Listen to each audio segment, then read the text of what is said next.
Side खबरों के लिए सब्सक्राइब करें फ्लेम मीडिया और उसके बाद बेल आइकन को प्रेस करें ताकि सबसे पहले आपको मिले एक्सक्लूसिव खबरें।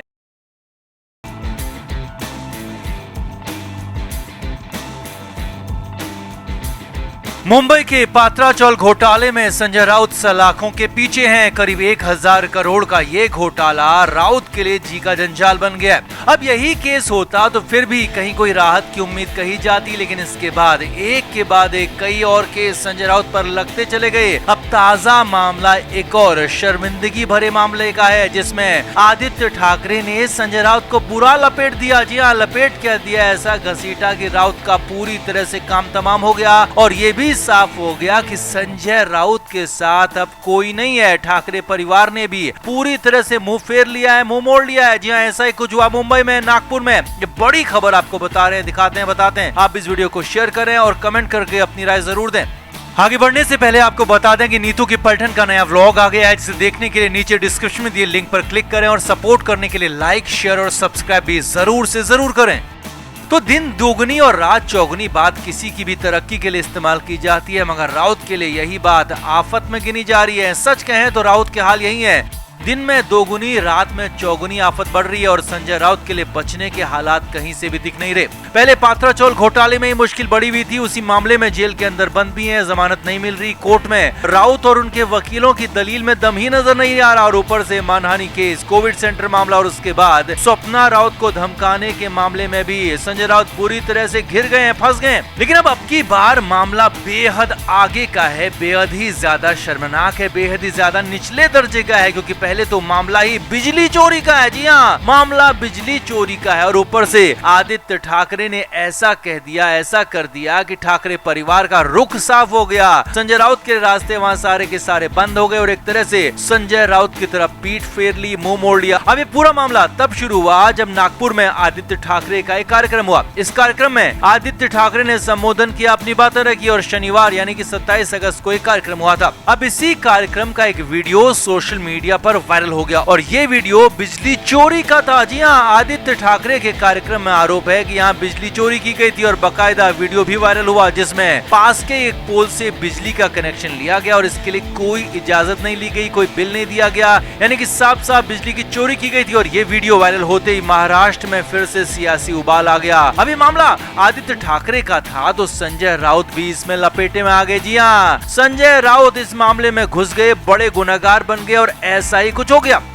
असल में नागपुर के गजानन नगर इलाके में संजय राउत ने कुछ महीने पहले पार्टी की एक बैठक की थी। अब जब संजय राउत ने बैठक की थी तो तब उनकी ही पार्टी की महाराष्ट्र में सरकार थी और संजय राउत ने खुलेआम बिजली चोरी की थी। हालांकि उसके बाद कार्यक्रम के आयोजकों पर जुर्माना भी लगाया गया था और तब मामला आया और गया हो गया। लेकिन इस बार आदित्य ठाकरे के बिजली चोरी वाले मामले ने तूल पकड़ लिया और फिर से संजय राउत की एंट्री हो गई। ठाकरे परिवार ने संजय राउत से ही किनारा कर लिया।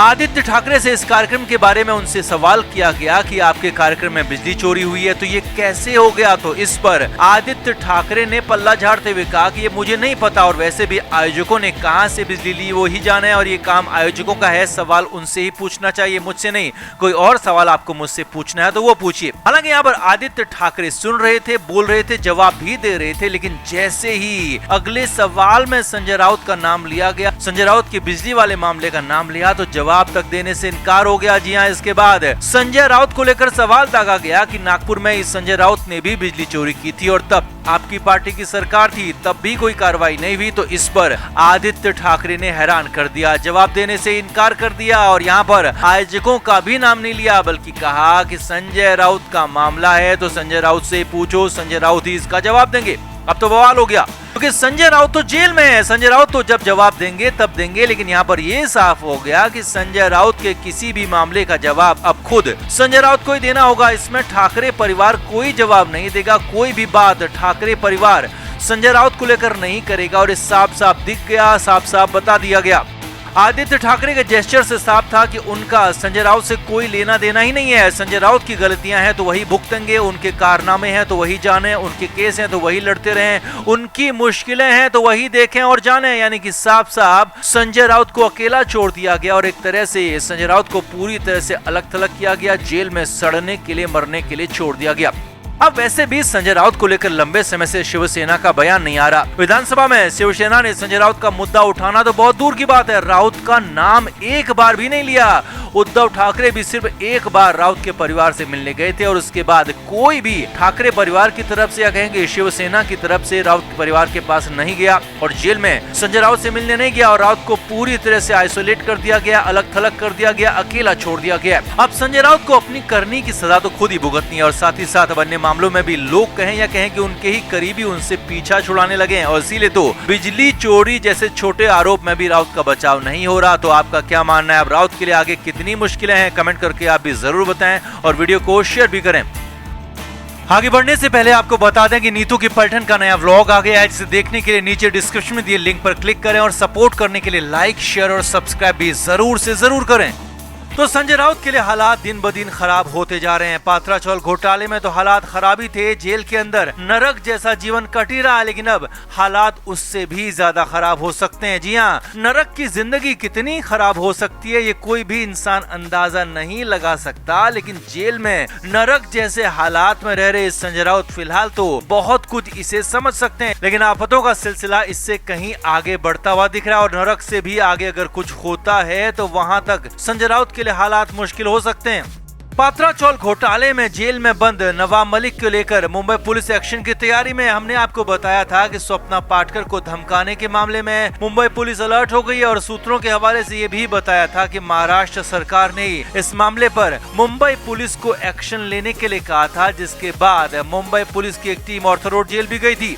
अब माना जा रहा था कि ऑर्थर रोड जेल के अंदर ही संजय राउत से पूछताछ होगी या फिर राउत से कुछ सवाल पूछ लिए जाएंगे, लेकिन अब मामला बिल्कुल पूरी तरह से उलट गया है, पलट गया है, बहुत आगे बढ़ गया है। जी हाँ, सूत्रों के हवाले से सबसे बड़ी खबर यही है कि संजय राउत को अब केस दर्ज करने के बाद अरेस्ट करने की तैयारी है। जी हाँ, ये बड़ी खबर आपको बता रहे हैं। संजय राउत पर स्वप्ना पाटकर ने धमकाने के आरोप लगाए थे, लेकिन इस मामले में अब तक बिल्कुल धीमी गति से जांच चल रही थी, लेकिन अब मुंबई पुलिस इस मामले में ऊपर से आदेश मिलते ही एक्टिव हो गई है। नई और बड़ी खबर अब यही है कि संजय राउत को जेल से बाहर निकालने की तैयारी है। जी हाँ, सूत्रों के हवाले से ऊपर से आदेश आया है कि संजय राउत को ऑर्थर रोड जेल से बाहर निकाला जाए, हथकड़ी पहनाकर पुलिस थाने लाया जाए और यही नहीं, मुंबई में वकोला पुलिस स्टेशन में लॉकअप की सफाई भी की गई है। वैसे तो वकोला पुलिस थाने में करीब 2 लॉकअप है, जिनमें से एक का इस्तेमाल होता है, लेकिन दूसरा लॉकअप लगभग बंद ही रहता है और अब उसी बंद रखे गए लॉकअप की सफाई की जा रही है ताकि संजय राउत को वहां लाकर रखा जा सके, हवालात में बैठाया जा सके, पूछताछ की जा सके।